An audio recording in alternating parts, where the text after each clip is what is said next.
Welcome, ladies and gentlemen, to a spine-chilling journey through the mystical realm of Japanese folklore. Prepare yourself for a hair-raising adventure and uncover the terrifying tales of 5 bone-chilling creatures that haunt the nightmares of many.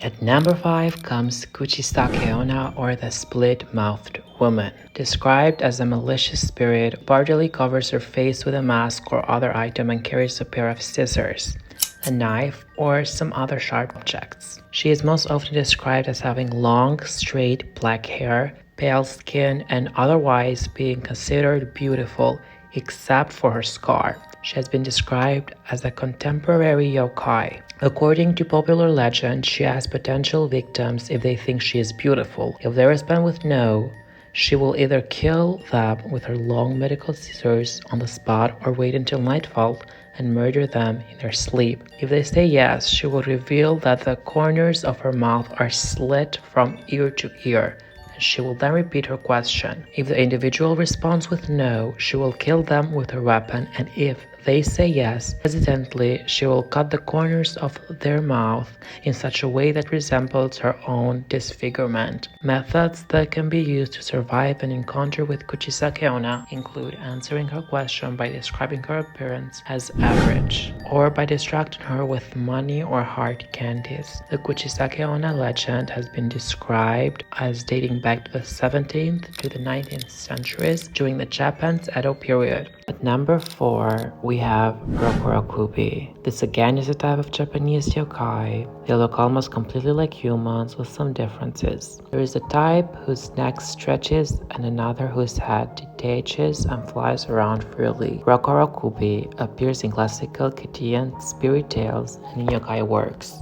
The Nukekupi are Rokuokupi whose heads come off and float about. These were the last of the Rokuokupi, whereas the other kind came before. Nukekupi sometimes perform bad deeds such as attacking at night and drinking their victims' blood. It is theorized that the Nukekupi has a weakness.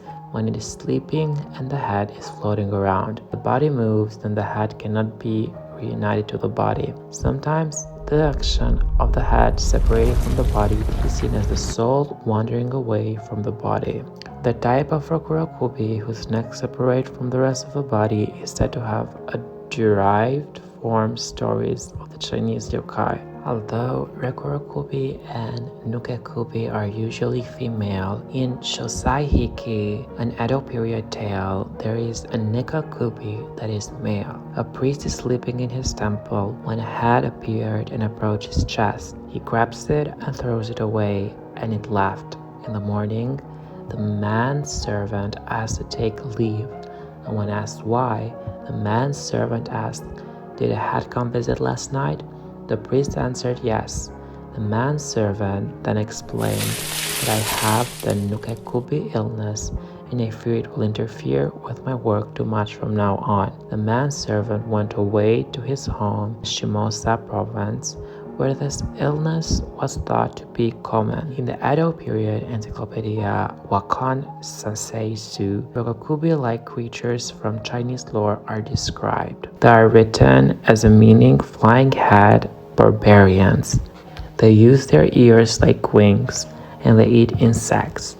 The ones from China and Japan were believed to be foreigners. The foreigner Nukekupi also appears in a story. The spirits massacred as a family of woodcutters from the city who kill and eat travelers and mostly men. At third, we have Yukiona, or known as the Snow Woman. Yukiona prey on travelers lost in the heavy snowstorms that blanket the Japanese Alps in winter. They have an otherworldly beauty with long black hair and dark, piercing eyes.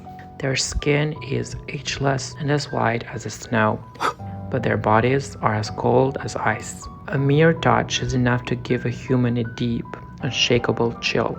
They feed on live force, sucking it from humans' mouths with an icy breath that freezes their victims solid. In Niigata Prefecture, an elderly man operated an inn on a mountain trail with his wife. One snowy night, The inn was visited by a young lady traveling alone. She warmed herself by the fire and ate with the innkeeper and his wife. She was sweet and charming and extremely beautiful. So it was even more of a surprise when in the middle of the night, during a fierce blizzard, she stood up and made to leave the inn. The innkeeper begged her not to go outside and took her hand to hold her back.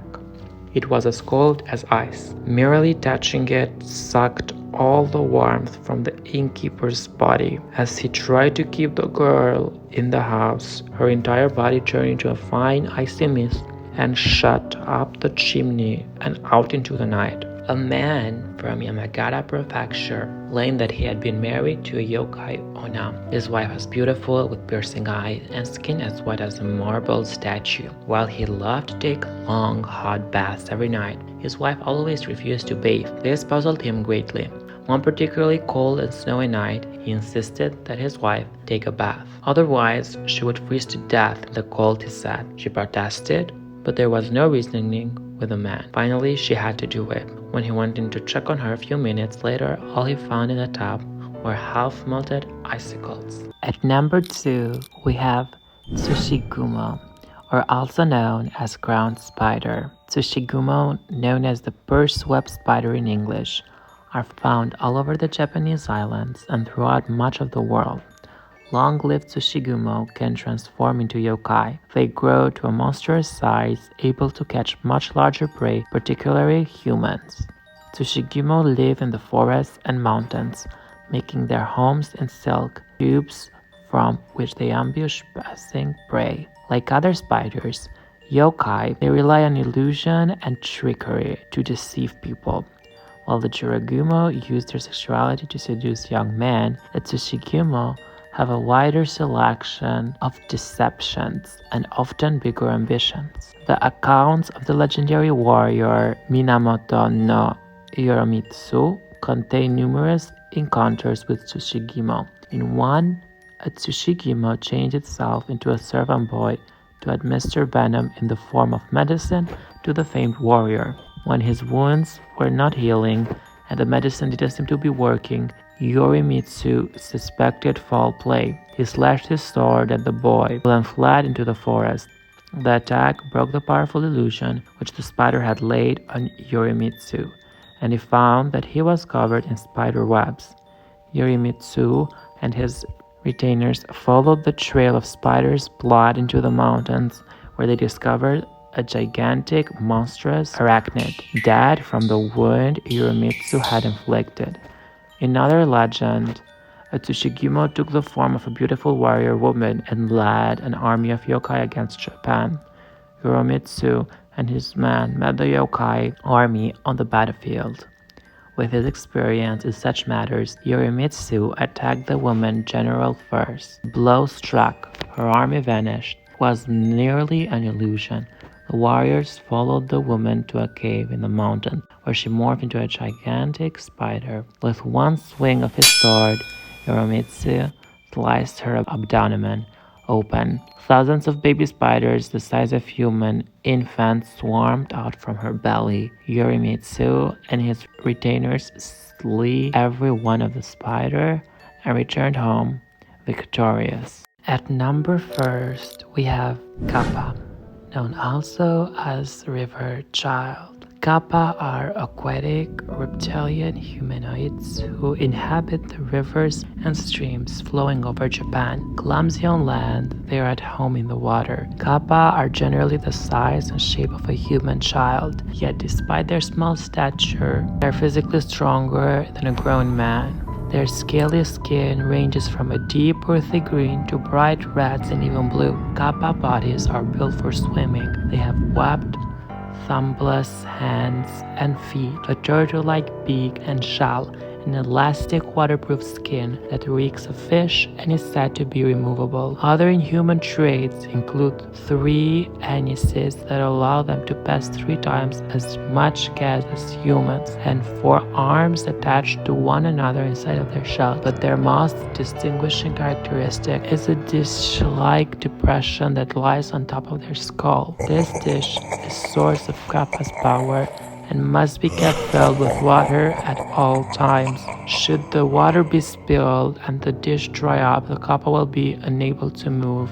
It may even die. Kappa are revered in Shinto as a kind of water god. It is not uncommon to see offerings of cucumbers made at riverbanks by devout humans. In return, kappa help people by irrigating fields, befriending lonely children, or competing with adults at sporting games. Kappa can also be crass and dangerous. Lakes and rivers where they live are often marked with warning signs. Kappa particularly despise cows and horses, will attack the animals for no reason at all. Mischievous by nature, they loudly pass gas in public and love to pick up women's kimonos. Sometimes their mischief turns violent. Kappa have been known to kidnap or rape swimming women and kill people. A kappa's preferred method of attack is to drown its victims or bite them to death underwater. Kappa also devour humans alive. Usually they go for the rare end to get at the shirikodama, a mythical ball of flesh located just inside the anus. Water, there is no escape for anyone who crosses a kappa. On land, however, it is possible to outwit one.